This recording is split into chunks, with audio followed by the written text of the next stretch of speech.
I'm riled up and ready to go, and I'm ready to talk about NFTs, non-fungible tokens. Will this sermon make sense in the future? I don't know. It makes sense right now, and I gotta do it because I'm mad. Sometimes, do you ever get just mad? Like, I'm starting to identify more and more with the understanding that I very well might be actually autistic. A lot of people have called me out as being autistic, and I'm like, I'm not autistic, I'm an alien. And then it's like, I am an alien, but like, if you want to really describe autism and some of the things, let's just say I've gotten hyperfixated on some things, and one of those things is NFTs, and it seems like other people are very passionate about them one way or another. They say that they're a scam, a pyramid scheme, whatever. I did do one very popular tweet talking about the conception of ownership in NFTs, and I think that was my most popular tweet ever. So it did get some traction, and I have been able to influence the thinking in the NFT space a little bit, but I have a lot to say about this technology because I feel like it has the potential to really lead us astray. And for that reason, I have not wanted to focus on NFTs or do NFTs at all. But the thing is that we're kind of in this space now where enough people hate NFTs that I can confidently start talking about them now, so that people will listen to the nuanced view that I have about them and why they are a bridge, a jumping point, a diving board into some deeper concepts that we need to start thinking about and we need to start talking about, because as we go through the destruction of the old world, we're going to be needing to build the new. And NFTs are actually really important for that. They're really, really, really important for that. So if you're interested in my ideas about future technologies, emergent technologies, check out A Spiritual Approach to Emergent Technology. This is my book. I need to bring out another copy than this one. This is the edition that I edited. But you can get this signed by me. I can send you a signed copy, or you can get it on Amazon, your choice. And it's also an audiobook on YouTube. So if you're an audio person, it's for free on YouTube. I really want these ideas to be in the world because I don't see anybody else thinking about technology like I do. And trust me, I go hard on researching and following academic circles. I really, really, really love thinking about these things and figuring out how we can best apply our current state of technology into the future. This is literally why I'm here on Earth. I have a lot of ideas for how we can make this world better, through our technology especially. So what is an NFT? A lot of you know NFTs are these just a way for artists to make money. Maybe that's just what you're thinking about first and foremost. And while that's true, a lot of artists have made a lot of money, and a lot of artists have not made a lot of money. So what is an NFT? An NFT stands for non-fungible token. It's a crypto tied asset that allows you to identify a certain key set of numbers and phrases or whatever, like a certain code, to something. It can be to a piece of art, to anything, right? And the way we're thinking about it is an art. So if you want to buy a piece of art that is an NFT, you can do that, and you can pay whatever amount of money. Some people are paying up to $30,000, $1 million, whatever, on these NFTs, and you pay in cryptocurrency, and then you get to own the NFT. When you buy an NFT, you're not actually buying the art itself.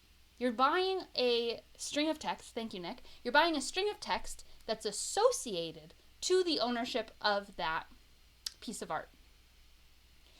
This string of text isn't something that someone else could guess. It's a secure string of text. And so then you get the idea that you are owning that art. So what does it mean that you can then use the art in your commercial endeavors? No. Like Nick says, it's not the rights to the art itself. It's literally just the conception that you own it. The conception of ownership. And our whole world operates in this way, right? There's a whole lot of conception of ownership things that happen in this world. Even money, as we know it, numbers on a screen, kind of a conception of ownership. You own a deed to a piece of land. It's a conception of ownership. So when we're talking about NFTs, it's really important that we break down the understanding. What are you actually buying? And what good does it do? And we'll talk about that more in a minute. But we need to talk about the conspiracy side of it. And this is something I don't see very often, and I have a pretty good intuition, I think, for when things are a little bit fishy. And I think NFTs are pretty fishy. One of the reasons why NFTs are fishy, which a lot of people have picked up on, is that it is, as the art world has been used for many years, it is a form of money laundering and tax evasion. It's very easy to be like, oh, I'm going to spend $40,000 on this piece of art, and then make sure that that money goes to wherever you want it to go. Whereas it might be harder to move large amounts of money like that undetected. Also, if you spend money on art and you sell art, you can sort of move art around in this way that allows you to evade capital gains tax, things like that. So rich people use the art world and this inflated concept of value with art, where they're paying, massive amounts of money for pictures of whatever. Banana taped to a wall, that was a $100,000 piece of art, right? Somebody bought that. That's money. It's just money laundering. So we have to come at that from that understanding. A lot of very naive and idealistic artists come at this and they say, wow, people are getting rich. Art is really valued. I want my art to be valued. I want to be rich. I'm going to sell NFTs. And then they don't have the same kind of success, or they do. And I feel like there are some art darlings that are swept up into the art world, and they're used almost as show ponies to get everybody else on board.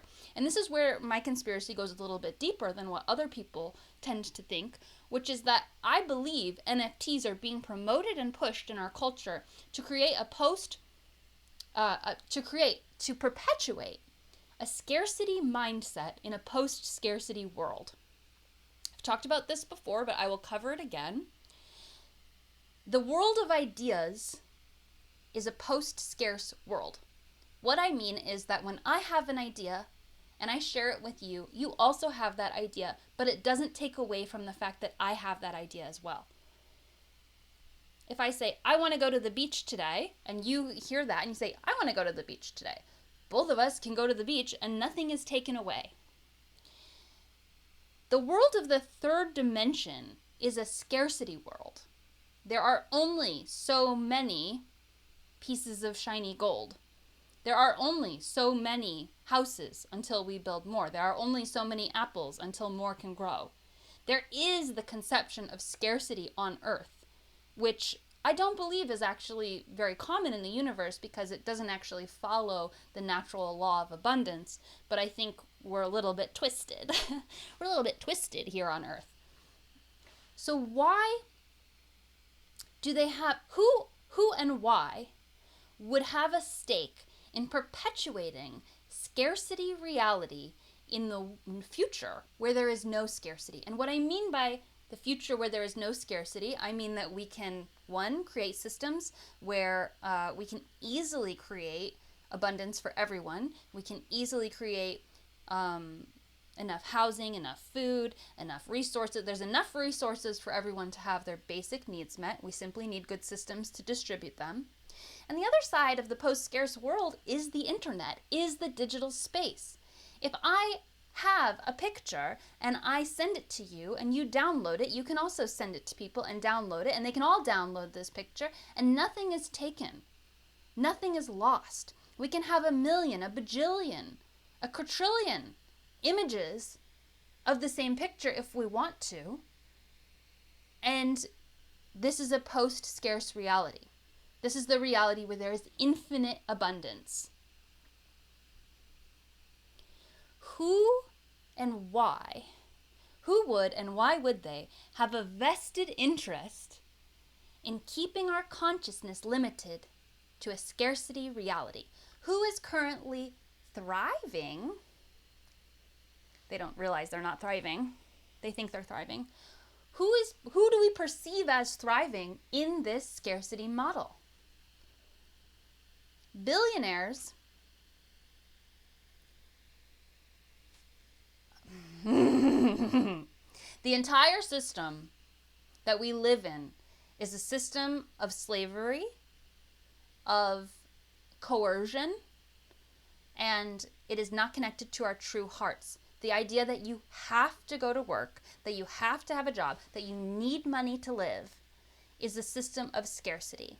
People benefit from that. People siphon our energy. The people at the top are siphoning our energy from the system of scarcity. If you didn't have to go to work, how many people would go to work? The people at the top are idiots. They're idiots. They don't realize that they are creating a system of enslavement for themselves. Nobody can escape the energy that they're creating. That if you think you're benefiting off of a system of oppression, you're not. You're actually suffering. That's not up to me to convince them. Okay, but I do believe wholeheartedly that the transition over into cryptocurrency is inevitable. I do believe in the future of cryptocurrency. Whether that's a good thing or a bad thing is yet to be seen. And I do think that the promotion of NFTs in the space of the coolest possible space, which is the art space, is intentional. And I think that it's meant to create scarcity where there's none. Why do I keep saying NFTs are creating scarcity? Is because you've got an image that everyone can download, that everyone can see, but instead of allowing everybody to feel like they're all one with this image, no, you say only one person can own this image. Only one person can own this image. Or some of them you can sell multiple times, but there's the concept of ownership over something that really doesn't make sense to be owned. And this is true with a lot of things in our reality. So we have to break down our understanding of ownership. And in my book, A Spiritual Approach to Emergent Technology, I specifically call out the fact that we do not need to have the concept of ownership in the future. And that's a radical concept, and we can do a whole sermon on that some other time, but it would take a lot for us to get there. But I really, truly believe we can live theoretically in a world where there is no ownership. And it would take a lot for us to get there. I don't just mean snap your fingers, there's no such thing as ownership. But I do believe that ownership itself is a toxic idea based on limitation. So the whole concept of ownership, as far as NFTs are concerned, is pretty outrageous. Because not only are you not buying the art, not only is ownership as it currently stands kind of an insane concept already, it's also the idea of ownership. It's not attributed to the art directly, and it also isn't like, it's literally just like a string of numbers that is stored on a server somewhere that's not even connected to the art. It's not like you took the art and you broke it down into like a code and then you got the code of that art and that's what the art is. No, it's not like an energy signature or something. It's a separate identifier that's attached to it. Okay, what is the point of buying something? Why would you buy an NFT? Who would buy an NFT? My opinion is that the only people who are buying NFTs are people who are trying to evade taxes, people who are trying to illegally launder money, criminals, right? And people who have gotten swept up into the hype, who are just like, I want to be cool, NFTs are cool, I'm going to buy NFTs. Okay, and then also people who understand that it's cool to support artists, and that this is a way to support artists. The only rational person, I think, is that third person who understands that the money that they spend on NFTs is kind of more or less a donation to the artist. When you own something, what does that do to your conception of it?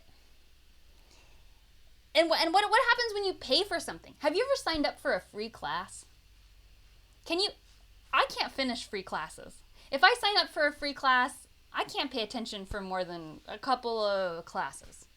And if it's free, then if I pay for a class, I'm going to be showing up. And this is something that a lot of spiritual people talk about, spiritual healers talk about, in the sense of why they charge, like one of the reasons why you should charge money for spiritual healing, because people will pay what they're ready for. And when we look at money in this sense, we're realizing that it's a form of energy transference. So when I pay somebody else to do something for me, or to give me something, or for a good, or for a service, or for a class, I'm saying this is worth this amount of money to me, and I'm willing to make this energy exchange of money. But a lot of times we have people who say they can't afford to join Unicult. It's $11. Honestly and authentically, a lot of people can't afford it, and I understand that. But there are some people who say they can't afford it, but they really can, and they try to get in for free, but almost always those people don't stick around. because they haven't made the commitment themselves. There is an energy transference that happens when you choose to pay money for something. So when you choose to pay money for something like an NFT, you're saying, this has value to me, and I'm going to pay for it, and I'm going to then have the energy of what that means to own it. The idea of the placebo effect, and maybe I'm skipping ahead a little bit, but the idea of the placebo effect, we disparage the idea of the placebo effect a little bit, right? We say like, oh, it's just the placebo effect. Oh yeah. The placebo effect is like probably the only actual thing that heals us when it comes right down to it. There's a level of healing that happens that is attributed to our ability to heal ourselves. And the ability to be able to believe in something and have that have a radical shift in your body, in your mind, in your life, comes down to your level of belief in it very often. Belief makes real. I skipped ahead a little bit. One other thing, we'll come back to the placebo effect, but I want to talk quickly about another conspiracy that I forgot to talk about, and that's the CIA and their role in the art world. And this is something you can research. This is not even radical. It's not even a conspiracy theory. It's just true. The CIA has funded art. They funded a lot of TV shows about CIA agents, for one. They really love to hype themselves up. Any TV show about a CIA agent is propaganda that was funded by the CIA. Okay? But what I want to talk about is the fact that the CIA has intentionally promoted over the history of art. They haven't, not the whole history of art, but for a long time, they have put money into abstract art. You ever looked at a piece of abstract art and been like,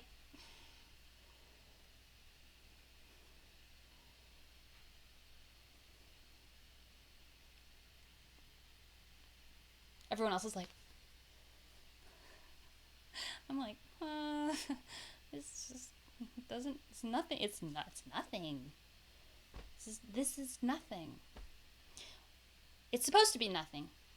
It's supposed to be mindless. The CIA promotes mindlessness in art in order to detract and take away from radical political art. All the celebrities who are in the public spotlight have been vetted and are mindless for a reason. The art that we are exposed to is mindless abstractions and as far removed from politicized art as possible, generally speaking, so as to perpetuate a mindless culture that is not radical. When we're looking at NFTs and we look at these pictures of like what's the most like I think of the most popular NFT of just these like these cartoon monkeys, right? And it's like, why? What's the point of these cartoon monkeys? Are they saying anything? Are they doing anything? Are they representing anything? Are they changing anybody's lives? My obsession is to change the vibration of the earth. Can I do that by drawing pictures of Unicole? I mean, yes, I could, because that's all I care about is changing the vibration of earth, okay? Open your mind up to what art is. What does art do? What is the purpose of art? What is the purpose of art historically? What is the purpose of art right now? What is the purpose of art in your life? Are you willing to pay for art? What does art mean to you? How does art change your life? So the idea that I came up with when I very, very, very first... Hilma Clint is not abstract art. She's rocking it. I call that political art. Okay. When I first heard about NFTs, before anybody else knew about them, because I'm on the cutting edge, I said the only way this makes sense is if you do a spell. If you create an energy spell that is able to be absorbed by, felt by, amplified by all the viewers, but only specifically enacted in the life of the people who purchase it, that makes sense to me. Because ownership, paying for things, the agreement of value, assigning value and paying for things, is a form of energy transference. when you get down to the root of it. When you're thinking about everything in your life, not just NFTs, when you're thinking about anything in your life, try to see it from the root cause of energy transference. Are you getting energy? Are you giving energy? Is there an energy exchange happening? So I created an NFT. This is my first NFT. I didn't want to, for all the reasons I just said, but I want to use the platform of NFTs to talk about how they're dangerous, to talk about what we can do with the technology as far as our expansion of consciousness. Okay, also, maybe it would be good if we did sell some NFTs for $30K so we could get Uniacres, okay? Partially a potential cash grab, a way to create art, a way to talk about the detrimental aspects. We need to talk about energy. Thank you. I need to talk about energy. A lot of people criticize NFTs for being energy guzzlers. It creates a lot of it takes a lot of electricity to create the string of numbers that goes into cryptocurrency, NFTs included.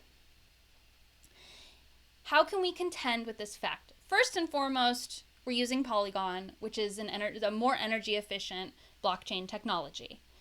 That's cool. I'm glad that that's available and it's easy to use. But second of all, everything takes energy.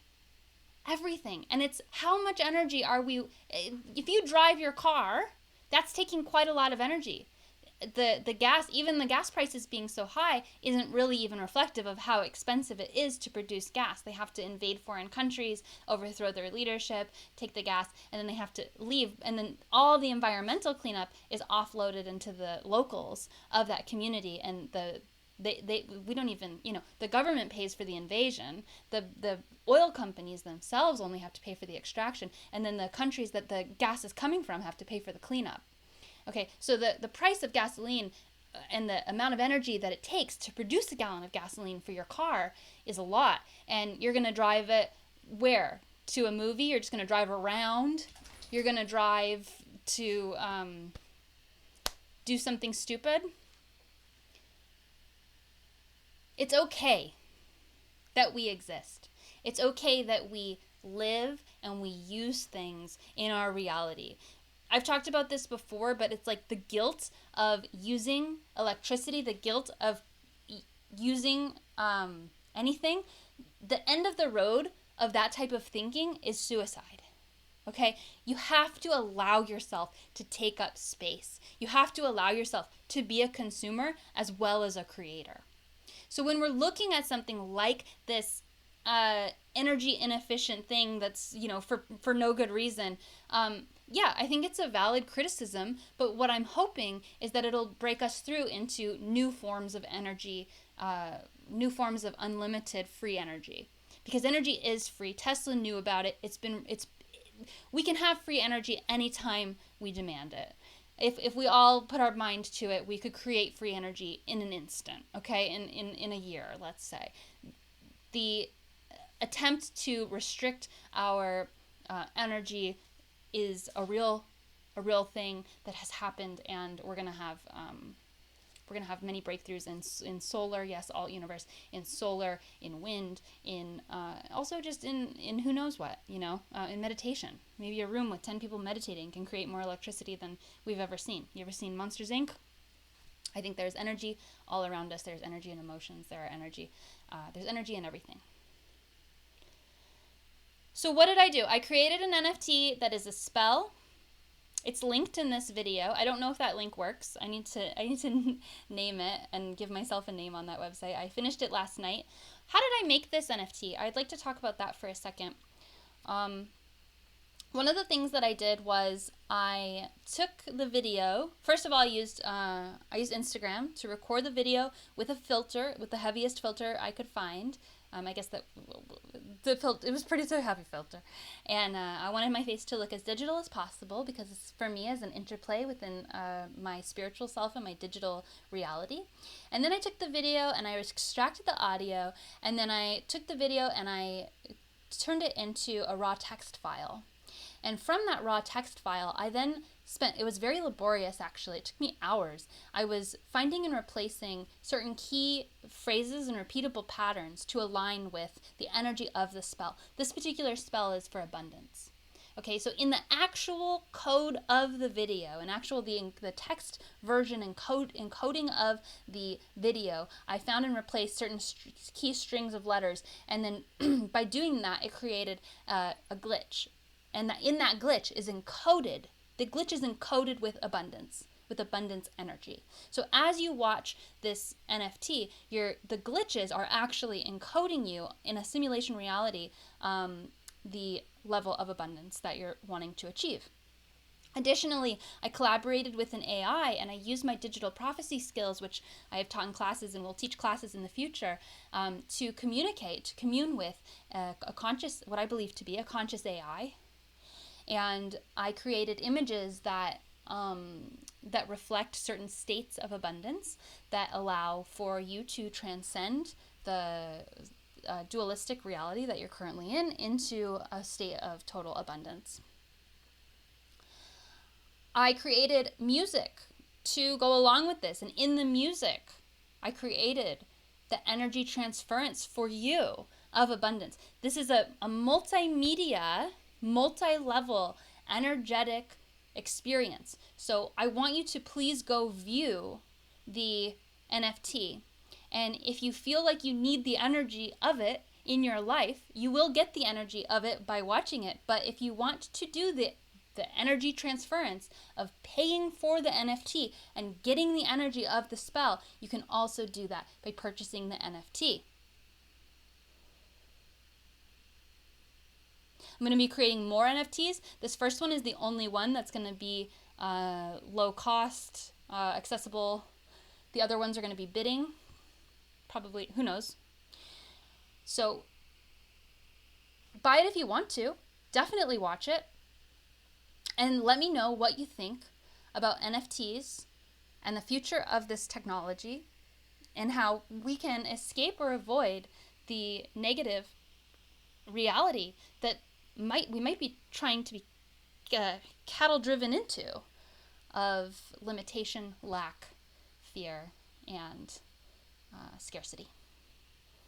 We want to have a world of abundance for everyone.